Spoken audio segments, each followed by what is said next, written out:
मेरा नाम वंशिका है। मैं बहुत ही ज़्यादा खूबसूरत थी। मेरी खूबसूरती देखकर मेरी सास मुझे अपने घर ले गई थी। मैं आजकल बहुत परेशान रहती थी कि ऐसा कैसे हो सकता है। मेरी तबीयत बहुत ज़्यादा ख़राब थी।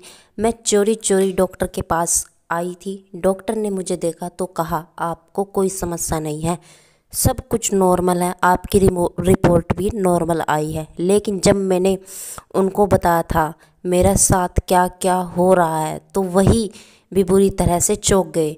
और जब उन्होंने मेरा ऑपरेशन किया तो चीख मारते हुए भगवान की मूर्ति के आगे बैठ गए। उनका एक ही बेटा था, लेकिन उनके पास 5 बेटियां थी, जिसमें सिर्फ 2 बेटियों की शादी हुई थी। मैं ऐसे घर में नहीं जाना चाहती थी जिस घर में मेरी 8 नंदे हो। लेकिन और कोई चारा भी नहीं बचा था, क्योंकि मेरे पापा ने मेरे होने वाले ससुर के साथ कोई बिजनेस शुरू किया था। उन्होंने दोनों को घाटा हो गया था। अब वह या तो एक दूसरे से रिश्ता बन जाता और हम लोग ज़्यादा मुश्किल में पड़ जाते। मेरे पापा ने कहा कि तूने मेरी जान बचानी है तो मेरी प्यारी बेटी तू उनके बेटे से शादी कर लो, रिश्तेदारी हो जाएगी, वह हमसे पैसे की मांग नहीं करेंगे वरना हमें अदालत तक ले जाएंगे। मैंने कहा कि ऐसे घर में मेरी क्या इज्जत होगी। तो मेरे पापा ने कहा, अपने पति पर काबू करना, उसको अपनी मीठी मीठी बातों में उलझान लेना और उसे अपने वश में करना, उस घर से अलग हो जाना, जबकि इतना आसान नहीं था, क्योंकि वह एक एकलौता बेटा था। उसके बेटे का नाम पीयूष था। मेरे पापा ने अपनी जान बचाने के लिए मेरी शादी उससे करवा दी। हम लोग तो शहर में रहते थे, लेकिन वह लोग गांव में रहते थे। जब मेरी शादी हुई तो शादी वाले दिन ही मेरी सास यही कह रही थी कि मुझे तो जल्दी ही पोता पोती की शक्ल देखनी है। घर में रौनक पैदा करने का बहुत शौक था। उन्हें देखकर तो ऐसा लगता था कि शायद बेटे के इंतज़ार में इतनी बेटा पैदा की, लेकिन ऐसी कोई बात नहीं थी। असल में उनको बच्चे बहुत पसंद थे, इसलिए उन्होंने इतने सारे बच्चे पैदा किए हुए थे। जैसा मैंने सोचा था वैसे मेरे साथ उस घर में कुछ नहीं हुआ था। मेरे साथ कोई बुरा सलूक नहीं किया जा रहा था, बस वैसे ही हो रहा था जैसे बहू के साथ होता है। पहले दिन से ही बच्चे की बातें शुरू हो गई थी घर में। लेकिन जब पहला महीना बीत गया तो मेरी सास ने तभी से अपना मुंह बना लिया था। मैं हैरान रह गई जब मेरी सास रात को ही टाइम वह मेरे पति से कह रही थी कि कल उसको डॉक्टर के पास ले जाना, उसको बच्चा क्यों नहीं ठहरा। मैं अभी तो सिर्फ 1 ही महीना हुआ था, आखिर यह कैसे लोग थे। क्या मुझे सिर्फ बच्चा पैदा करने के लिए यहाँ लाए थे या मुझे शादी बच्चा पैदा करने के लिए ही की थी। मैंने अपने पति से कहा। उसने कहा, जो कहेगी वही होगा, जो मम्मी कहेगी वही होगा, मम्मी के बिना कुछ नहीं होगा, तुम्हें ज़्यादा बोलने की कोई ज़रूरत नहीं है। मैं बहुत परेशान रहती थी। मेरी शादी को 6 महीने बीत गए, लेकिन अभी तक कोई बच्चा नहीं ठहरा था। शादी के कुछ ही महीने बाद मेरी सास ने हल्ला मचा दिया। मेरी सास को तो ऐसी सोच रही थी जैसे मेरी शादी को 10-12 साल हो गए हो। मेरी सास जब मुझे डॉक्टर के पास ले गई तो डॉक्टर ने भी कहा कि 1 साल तक अगर प्रेगनेंसी ना ठहरा तब हम इस समस्या का समाधान करेंगे। अभी तो 6 से 7 महीने ही हुए हैं, इतनी भी जल्दी क्या है, इसमें ठहरने की कोई बात नहीं है, इतना तो टाइम लग ही जाता है। मेरे सास ने कहा, डॉक्टर से पूछा कि आप ये बताओ कि ये माँ बन सकती है या नहीं। डॉक्टर ने मेरे अच्छे से चेकअप किया और बताया कि ये माँ बन सकती है, आप परेशान मत हो। डॉक्टर भी बहुत अच्छी हैं। मैंने कहा, अगर मैंने यहाँ प्रेगनेंसी नहीं हुई तो मैं आपके पास ही इलाज कराने आऊँगी। उसने कहा, ठीक है, आ जाना, इसी अस्पताल में रहूँगी मैं, 24 घंटे मेरा अस्पताल खुला रहेगा। अगर मैं यहाँ नहीं आई तो फ़ोन करके मुझे बुला लेना। इस डॉक्टर का नाम सविता वर्मा था। मुझे तो ये डॉक्टर बहुत ही अच्छी लगी थी। थोड़ी सी समस्या है, लेकिन ज़्यादा कोई दिक्कत नहीं है, आपको परेशान होने की कोई ज़रूरत नहीं है। इसी तरह 4-5 महीने गुजर गए। मेरी सास ने कहना शुरू कर दिया कि मेरी बहू तो बांझ है। जब मोहल्ले से कोई औरत घर आती तो उसको भी यही बोलती कि मेरी बहू तो बांझ है। तो उन सबको भी यही बताती कि मेरी बहू बांझ है, पता नहीं मेरे बेटे की कैसी किस्मत फूट गई जो इस लड़की से शादी हुई। मेरे लिए यह सब कुछ बर्दाश्त करना बहुत ही मुश्किल हो रहा था। ऐसा महसूस होता था जैसे मुझे कोई टॉर्चर कर रहा हो।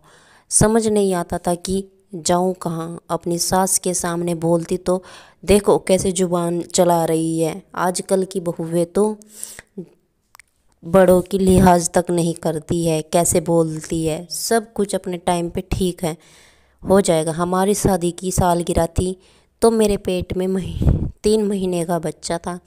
मैं 1 साल के बाद प्रेग्नेंट हो गई थी। यह तो भगवान का शुक्र है कि मेरी उम्र इतनी ज़्यादा नहीं थी, वरना तो मेरी सास तो इस बारे में भी बहुत सुनाती। मेरे पति कभी कुछ बोलता ही नहीं था, वह तो चुपचाप रहता था। जो उसकी माँ कहती थी वही करता, उसकी माँ के बिना एक भी काम नहीं करता था। मैं बहुत ज़्यादा परेशान रहती थी। मुझे वैद्य जी के पास ले गए तो वैद्य जी ने बोला कि आपकी बहू माँ बनने वाली है। वैद्य जी की बात सुनकर मेरी सास को तब जाके सुकून आया। मेरी सास तो खुशी के से पागल हो गई, लेकिन वह एकदम उदास भी हो गई, क्योंकि वह सब रिश्तेदारों को, पड़ोसियों को, मोहल्ले की औरतों को, सबको यही बोलती थी कि मेरी बहू तो बांझ है, कि मेरी बहू बांझ है। और अब सब रिश्तेदार बोलते हैं कि तू तो अपनी बहू को बांझ बोलती है। मोहल्ले की औरतें भी बोलती हैं कि तू तो अपनी बहू को बांझ बोलती है। फिर ये ऐसे कैसे हो गया।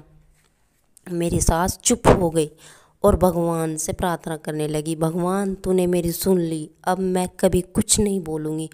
जितना मेरी सास को शौक लगा था मुझे भी उतना ही शौक लगा था। मैंने बिल्कुल भी ऐसा नहीं सोचा था, मेरी बिल्कुल भी ध्यान नहीं रखा जाता था, ना कुछ खाने पीने को लाते थे। अगर मैं अपने पति से कुछ लाने के लिए बोलूँ तो बोलते कि मम्मी से पूछ ले, फिर मैं ले आऊँगा। जब मम्मी से बात करती तो वह कहती कि कोई ज़रूरत नहीं है, हमने कौन से फल फ्रूट खाए हैं, फिर भी हमने 7-8 बच्चे पैदा कर दिए। बिना खाए पिए भी बच्चे स्वस्थ हो सकते हैं। सब औरतों के खाने के चोचले होते हैं। ऐसे टाइम में पति को पत्नी का ध्यान रखना चाहिए, लेकिन मेरा पति कभी मेरा ध्यान नहीं रखता था। वो तो अपनी माँ के इशारों पर चलता था, अपनी माँ के बिना एक काम भी नहीं करता था। जानबूझकर ऐसे औरतें करती है, इसकी कोई तबीयत खराब नहीं है। अपनी पत्नी की बातें सुनता रहा और दूसरे कान से निकाल दिया। पत्नी को ज़्यादा सर पे ना चढ़ा, बाद में पछताओगे। मुझे बहुत बुरा लगता था। प्रेगनेंसी में छोटी मोटी समस्या तो होती रहती थी, क्योंकि मेरा पहला बच्चा था। लेकिन जब भी मैं कुछ कहती तो मेरे पति कहता था मेरी माँ के साथ तो ऐसा नहीं हुआ, तो फिर तुम्हारे साथ ऐसा क्यों हो रहा है। मेरी ननद घर आई हुई थी, वह भी माँ बनने वाली थी। उसने कहा कि मम्मी मेरे पेट में दर्द हो रहा है। तो मेरी सास कहती थी कि नहीं बेट, कुछ नहीं होता, तुम्हारी सेहत तो अच्छी है। अगर बहू बता देती, कहती कि तुम तो दुबली पतली हो, अच्छी भली हो, तुम्हें क्या होगा, तुम्हें तो आराम करने की कोई ज़रूरत नहीं है, तुम्हारा आराम से बच्चा पैदा हो जाएगा। मेरे पेट में भी ज़्यादा निकला हुआ था, बहुत ही ज़्यादा पेट निकला हुआ था। मेरी सास कहती कि पहला बच्चा है, पेट तो निकलता ही है, कि हमारा बच्चा तो तंदुरुस्त होगा, ज़्यादा हेल्दी होगा। मुझे दर्द हो रहा था तो होने दो, कोई समस्या नहीं है। मुझे तो बहुत ज़्यादा दर्द होता था। एक दिन मेरी मम्मी का फ़ोन आया, उनको मैंने बताया कि बहुत दर्द हो रहा है। मम्मी ने बोला डॉक्टर को दिखा आया, कि किस लिए दर्द हो रहा है। मेरी सास डॉक्टर के पास नहीं लेके गई। मम्मी पापा मेरे ससुराल नहीं आते थे, बस वे मुझे फ़ोन पर ही ठीक ठाक पूछ लिया करते थे। उन लोगों को कुछ भी नहीं कहते थे कि मेरी बेटी का ख्याल रखो, उसका ध्यान रखो, कुछ नहीं बोलते थे ऐसा कुछ। मेरी ज़िंदगी तो नरक बन गई थी। मुझे अपने बच्चों की फ़िक्र थी, तो मैं तो जैसे तैसे ज़िंदगी बिता रही थी, लेकिन मुझे अपने बच्चों की चिंता रहती थी। अपने होने वाला बच्चों को उन्होंने मेरे बच्चों के लिए ना तो कपड़े बनवाए, ना कुछ भी नहीं किया उन्होंने मेरे बच्चों के लिए। दोस्तों, इस कहानी से यह सीख मिलती है, अपनी बेटी के लिए अच्छा ससुराल देखो, जहाँ अपनी बेटी की इज्जत हो, उसका मान सम्मान हो। कहानी अच्छी लगे तो वीडियो को लाइक और चैनल पर पहली बार आए तो चैनल को सब्सक्राइब कीजिए।